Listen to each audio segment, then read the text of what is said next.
Nos volvemos a reencontrar, ¿no es así?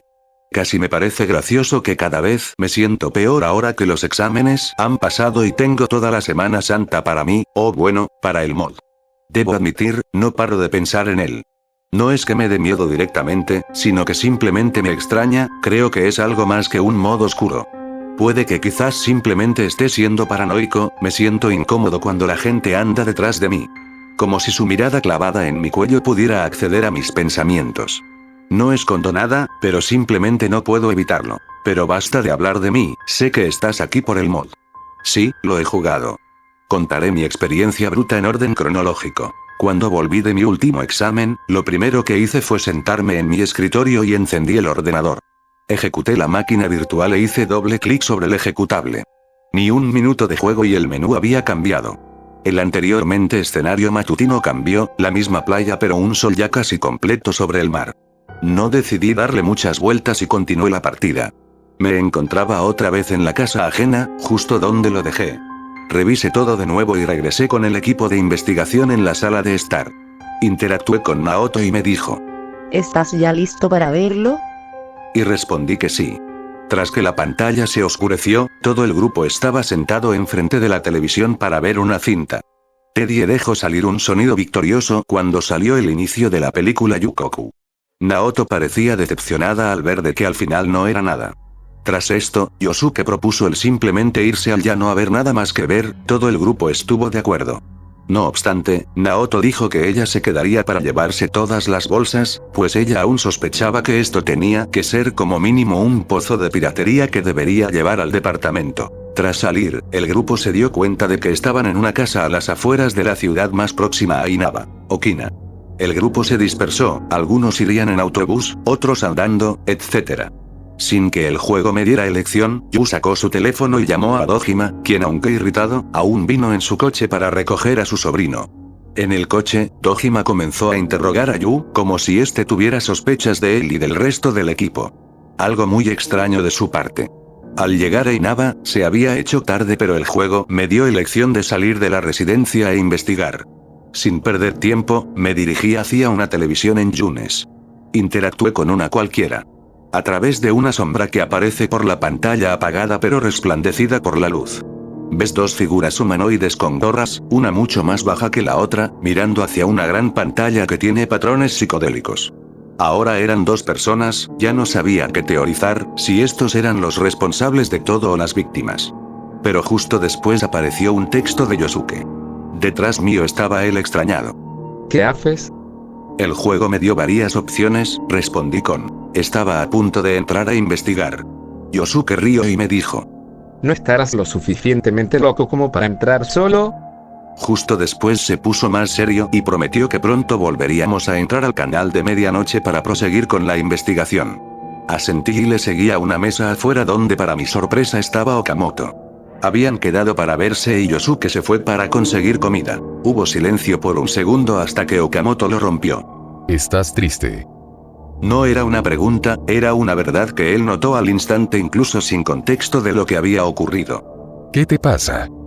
Me preguntó y el juego me dio dos elecciones, una eran puntos suspensivos y la otra era extrañamente muy acorde a lo que pensaba, consecuentemente respondí con esa. Es por todo lo ocurrido con Yoshimi. Okamoto asintió para después responderme. ¿Y qué le vas a hacer? Ella decidió hacer eso y no lo puedes cambiar. Me sorprendió de que una persona supuestamente entre 16, 17 pudiera decir una cosa tan profunda, pero tan cínica al mismo tiempo. Esto no era el habla del cómico Okamoto, que habla con palabras complejas y largas, sino algo más íntimo. Aún así, podría haber hecho algo para ayudarla. Esta vez Okamoto no dejó ningún silencio, sino que respondió directamente. ¿Y qué siquiera te ha de pensar de que tienes el control sobre tu propia vida? Aparecieron 3 puntos suspensivos sobre mi cabeza y justo después Okamoto añadió. No puedes cambiarlo y jamás pudiste. Solo adaptando el ciclo de tu posición podrás entender de que deberás perdonar, matar y morir en la vida. Justo después apareció Yosuke, quien hizo que la conversación fuera más normal, en cambio los tres pasando un buen rato. Al final, también subiendo la arcana de Yosuke. Tras que la conversación terminó, Yosuke fue el primero en irse y Okamoto me bloqueó el paso antes de que me fuese. Por favor, ven a mi casa si es que necesitas algo de apoyo. Lo dijo de una forma seca, pero había preocupación genuina en su sprite. El juego me llevó de vuelta al hogar, donde Dojima mencionó sobre Naoto viniendo con una bolsa llena de películas piratas y que él no tenía planeado verse ni una, aunque veía probable de que le obligasen si era tan importante como Naoto lo hacía parecer. 6 de julio. Al despertar, no sabía qué hacer realmente. Normalmente iría a ver a Yoshimi primero, pero ella no está. Por un momento tan solo estuve caminando sobre la habitación sin rumbo hasta que decidí salir para ver a Nanako. En ese momento ya hice mi decisión de quedarme con ella. Nanako parecía sorprendentemente bastante contenta, ella confesó que eso era porque no me había ido como otros días. Eso casi me fundió el corazón. Salí con ella otra vez al templo sintoísta a demanda suya. El sitio parecía mejor que otros días, los árboles parecían más vivos y el sol alumbraba más. Nanako se acercó al templo y me habló sobre cuánto le gustaba el rojo, que era uno de sus colores favoritos además del rosa. El juego de repente me da demasiadas opciones sobre una pregunta que Nanako no hizo. ¿A quién jurarás defender? Las opciones tenían los nombres de casi todos los personajes del juego. Yo sin vacilar elegí Nanako. Le dices a Nanako que la protegerás con tu vida. Ella sonrió y agradeció de forma infantil. Con el final de la escena, llegó la tarde y no tenía nada que hacer. Podría quedar con Naoto, o con Yukiko. Pero me acordé de la promesa de Okamoto, la honestidad en su voz y su cara, por tanto caminé hacia su casa. De nuevo, en aquel barrio antiguo y vacío, me paré delante de la puerta de su casa y la toqué.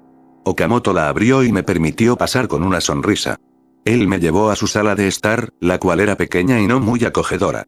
Me senté en el sofá y él se sentó en el sillón cercano. Entiendo de que es algo difícil para ti. Supongo que algo querrías con ella. No respondí aunque el juego me dio algunas opciones. El silencio es peor que el suicidio honorífico. Me quedé inquieto en mi propia habitación pensando en lo que dijo. ¿Y si tenía razón? ¿Es un loco?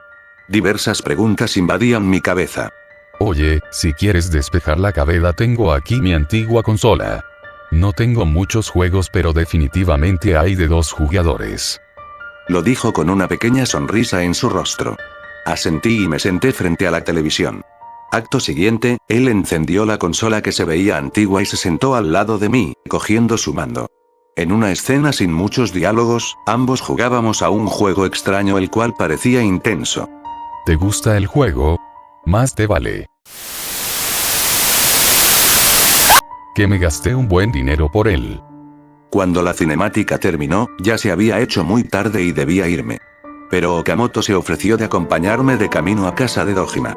Acepté su propuesta y ambos caminamos por las calles ya oscurecidas de Inaba. ¿Sabes?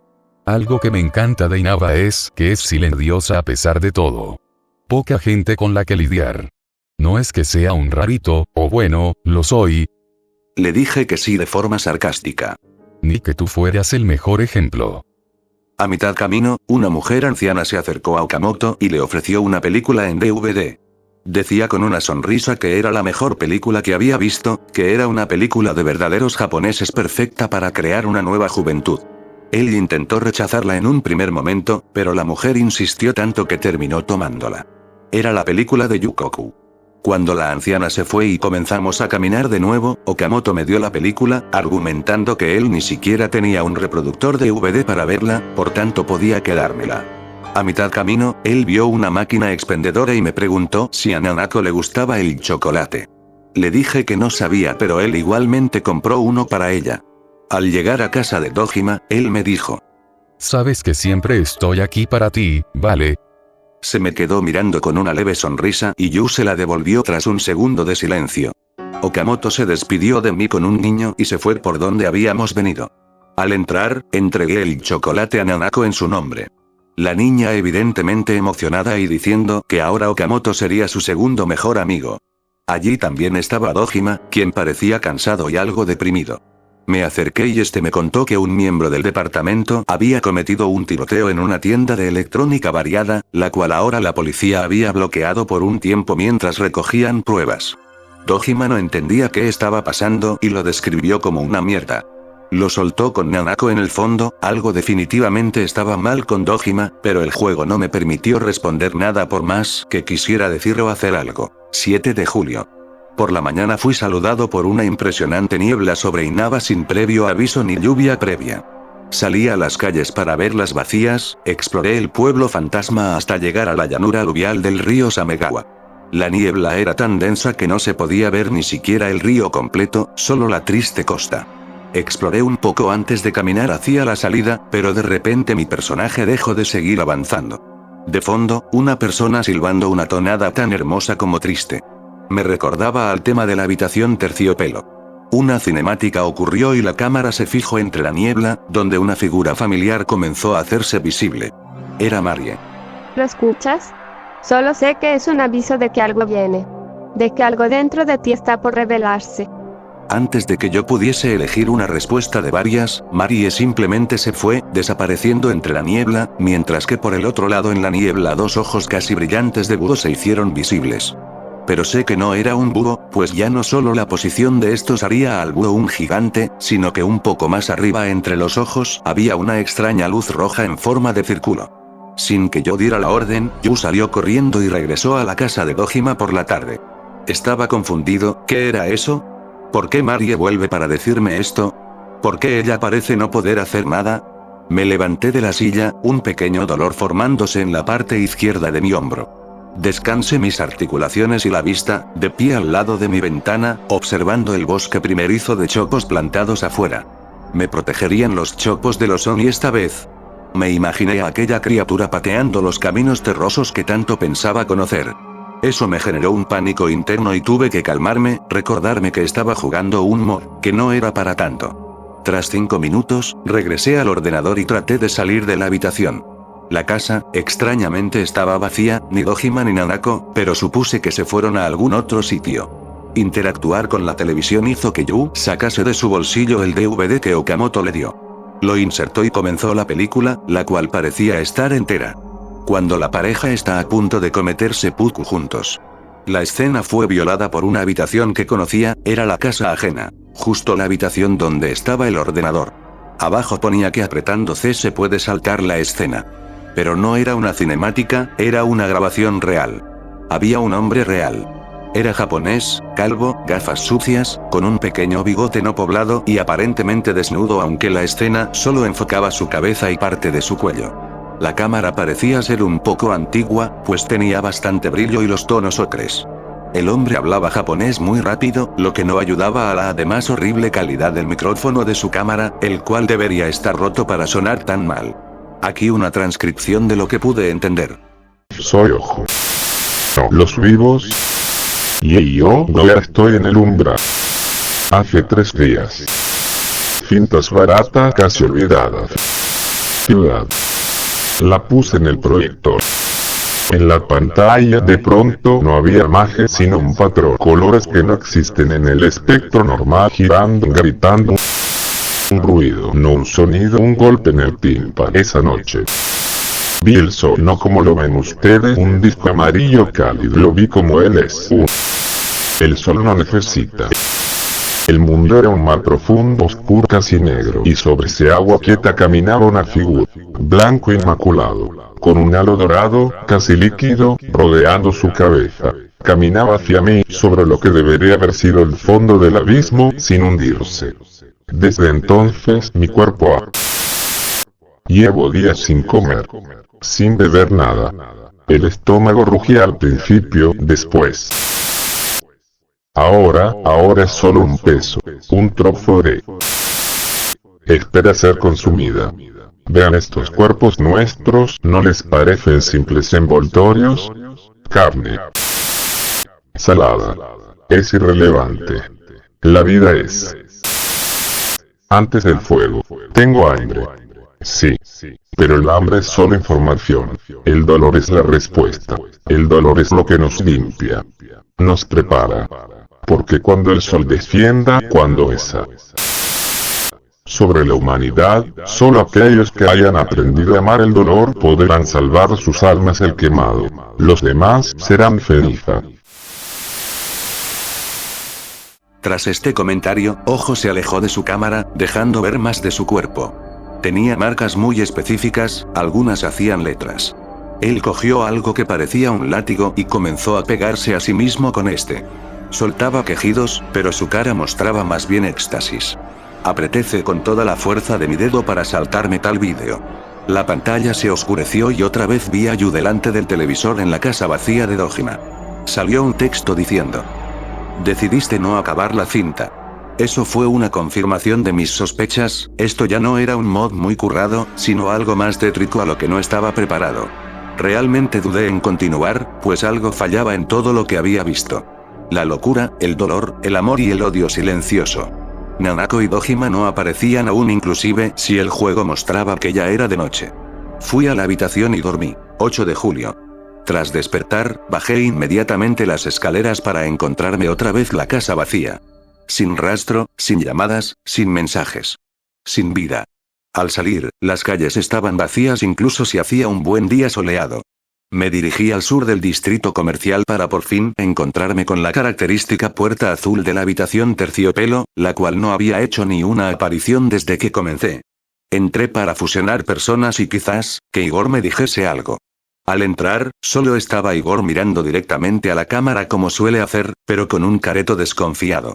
Interesante, verdad es que ni las más antiguas profecías ni las cartas más leídas por la luna habían prefigurado tal calamidad. Una brecha en el velo de la realidad que no debería existir. Debo confesarlo. Mi mano tuvo parte en este desastre. Mi descuido fue el cimiento. Pero no te equivoques, tú fuiste el arquitecto de tu propia ruina y de los demás. Y ahora que el techo se desploma no puedo seguir sosteniéndolo solo. Por tanto, escucha bien, ya que estas pueden ser nuestras últimas palabras como cómplices. El vínculo que nos unía, ese contrato escrito en humo y silencio, se disuelve. La silla está vacía. Necesito un nuevo jugador, alguien con la agilidad mental para sostener el peso de lo que tú no pudiste cargar. La noche es oscura y por primera vez no estoy seguro de qué más me depara el amanecer. Con un movimiento de manos simple, Igor me expulsó de la habitación Terciopelo, de nuevo encontrándome en el distrito comercial por la tarde. Tan rápido había pasado el tiempo. Me acerqué a las tiendas, las cuales estaban cerradas. Justo después llamaron a Yu al teléfono, era Chie. Yu, ¿has visto a Naoto? Respondí que no. Chie suspiró profundamente en desesperación, cansancio y preocupación. No logramos contactar con ella desde el último día que la vimos en aquella casa ajena. Sé que fue al departamento de policía porque llegaron las cintas. Le dije que se calmase, que de seguro estaba investigando y por eso no cogía el móvil ni salía. Pero la verdad es que ni yo me creía eso ya. ¿Puedes venir? Hemos quedado en Yunes para, no sé, recuperar la normalidad. Respondí que sí y el juego automáticamente me sacó a Yunes, donde la mayoría, pero no todos los miembros estaban. Faltaban Naoto, Kanji y Teddy. Yosuke intentó iniciar una conversación sobre el día siendo cálido, pero nadie mantuvo la conversación durante mucho tiempo.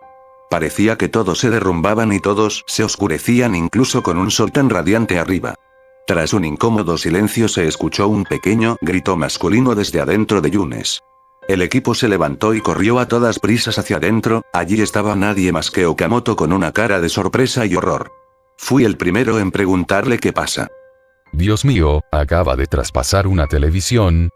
Su voz, normalmente inquebrantable, ahora simplemente mostraba un shock importante. Chie respondió inmediatamente. ¿Qué? ¿Quién? Un hombre, blanco como la leche. Me estremecí en ese momento. Ese era el sol. ¿Era el sol alguien más que pudo acceder al mundo de la televisión y lo aprovechó para cometer todas las desgracias? Al parecer sí, y mencioné al equipo que ese debería ser quien está detrás de todo. Chie corrió sin dudar hacia la televisión y la traspasó. Acto siguiente lo hicieron Yosuke, Yukiko y Rise. Me quedé para avisarle a Okamoto que se quedara aquí y me esperara. ¿Qué? Bueno, si sabes lo que haces, cuídate, por favor. Sin gastar ni un segundo, me metí de cabeza a la televisión y como antes, todo parpadeó en foto negativo por un segundo antes de encontrarme en un canal de medianoche completamente diferente. Las estructuras, antes simplemente abandonadas, ahora parecían dañadas y quemadas. El cielo tenía una coloración de amarillo mucho más oscuro y la niebla eran nubes gigantes que impedían ver más de 1 metro delante. Lideré el grupo entre la niebla, tratando de no estrellarme contra alguna sombra o caída al vacío. Vi el mismo suelo de antes pero más sucio y descuidado. Vi las mismas estructuras que la última vez e inclusive las mismas dos masivas estructuras suspendidas en el aire, pero la pequeña del medio, tenía la puerta abierta, invitándome a entrar como si me hubiese estado esperando todo este tiempo. Al entrar, todo evidentemente cambió. Era un espacio parecido a una iglesia, la cual diría protestante. Paredes blancas pero antiguas, los vitrales tenían la cara de Yu, pinturas de escenas del juego original sobre Yu victorioso en las paredes y una gran estatua de él en el centro de todo. La estructura construida que la única forma de acercarse a verlo fuese haciendo una reverencia. La iglesia era muy grande, tomando de nuevo la estructura de una mazmorra espaciosa pero laberíntica. La única forma de orientarse era recordando cada ornamento, aunque igualmente solían repetirse, lo que hacía que no fuese del todo confiable.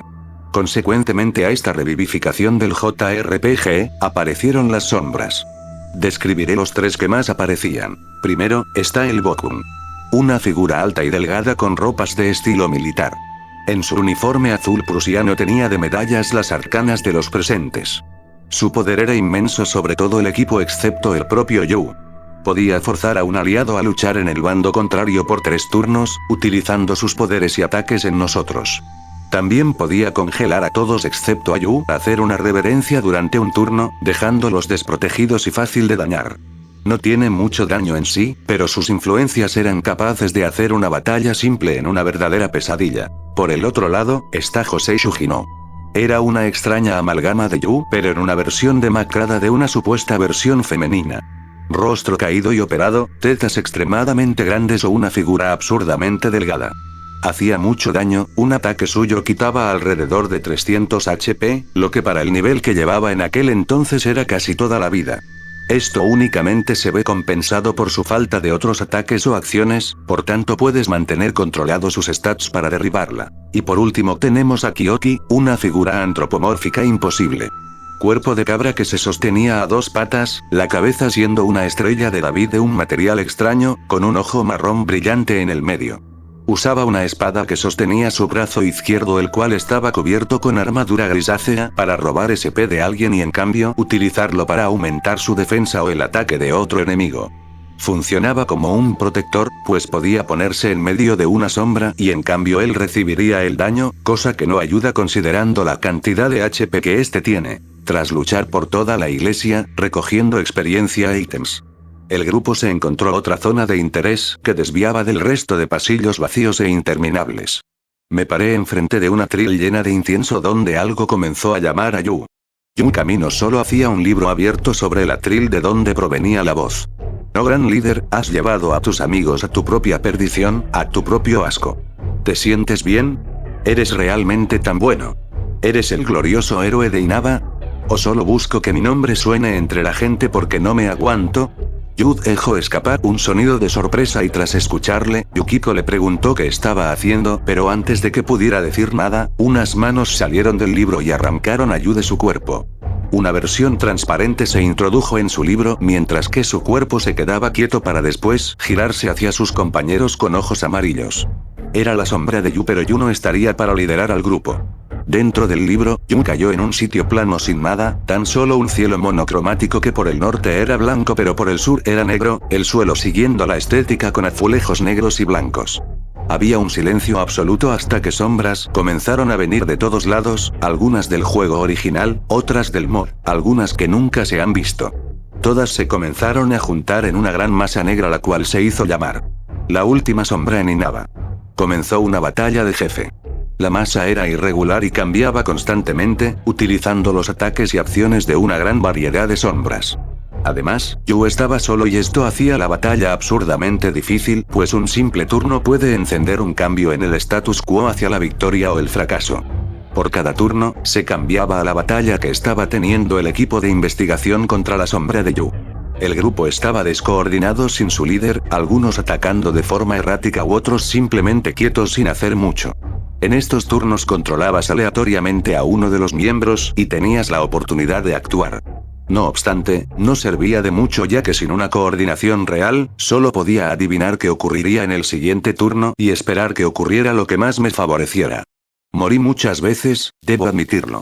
Era tan difícil que comencé a proponerme el hacer trampas para ganar la batalla, pero me rehusé a utilizar tales métodos por una paranoia interna, como si los personajes se darían cuenta de que había hecho trampas.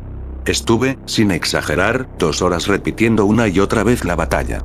Me di cuenta lo tarde que se había hecho cuando mi estómago empezó a rugir, ya era tiempo de cenar pero apenas había salido de mi habitación. En un segundo fui muy autoconsciente de todas las necesidades que mi cuerpo había ignorado jugando al mod. Pero algo me mantuvo, simplemente quería ganar. Un fuego dentro de mí, casi odio. Envidia incluso me empujó a seguir hasta que finalmente gané la primera batalla de Yu contra la última sombra en Inaba. Partiendo de esto, Yu pudo comunicarse a través del libro incluso si no podía actuar directamente, eliminando gran parte de la dificultad de la batalla contra la sombra de Yu. Pero cuando su vida estaba prácticamente a cero, el juego pareció tener un glitch visual, haciendo que los colores de la pantalla cambiaran a unos más cálidos pero oscuros. Justo después la sombra de Yu habló. Les enseñaré lo que es. Un escalofrío recorrió mi espalda al escuchar tales palabras, no sé el por qué pero simplemente ocurrió sin previo aviso, como si algo dentro de mí entraba en pánico. A continuación, el bug visual se eliminó junto a la propia sombra de Yu. Pero el equipo de investigación se fueron sin decir nada, dejaron a Yu dentro del libro. La cámara enfocó el libro el cual estaba escrito en una lengua que definitivamente no era ni japonés ni inglés, pero algo de occidente, arcaico diría yo. Otra vez estaba con Yu, dentro de ese mundo infinito y vacío. Sin nada, sin nadie, sin final. Caminé alrededor de la zona durante 10 minutos sin que ocurriera algo. Pero lo escuché otra vez, esa tonada triste tan familiar, esos ojos de búho que nunca se acercaban pero siempre observaban, esa luz roja que parecía una trampa de un pez dragón de mandíbula suelta. ¿Por qué haces esto? ¿Qué hicimos para merecer tales tratos? No eres un líder, eres un tirano sanguinario. Todo eso salió por la misma dirección de la criatura, una voz masculina pero joven, muy familiar, demasiado familiar para ser cierto. Pausé el juego, bajando las escaleras de mi vieja casa, tomando agua fresca del grifo, muy consciente de las telarañas formándose en el techo de la cocina o la suciedad del suelo. Iría al bosque, a tranquilizarme, pero algo no me hace sentir seguro, que algo me observa desde la oscuridad, o entre los chopos, me he descarrilado, perdón. Pero creo que necesito un segundo para respirar, no puedo continuar ahora.